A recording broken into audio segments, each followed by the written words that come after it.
Hey, welcome to mysitearchive.com. I'm just going to do a quick demo to show you what this is all about. So when you log in, you can go ahead and add a new website to monitor by clicking on that button. So we'll go ahead and add one right now.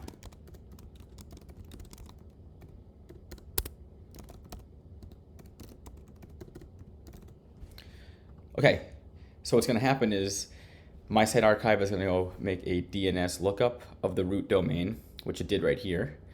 And the next thing we can do is actually go ahead and add a web page to monitor. So for this example, I'll just do the home page.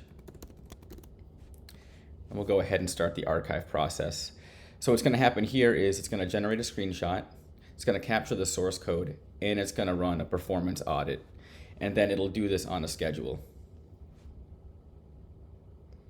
So we can see here the screenshot was generated, and we can go ahead and view the full size. We can also view the source code. And finally, we can just see that there was a performance audit run right here. If I go back to my site, I can see that this page was added, and I can also see the next archive is scheduled, and it's for this date. So sign up today. Thanks.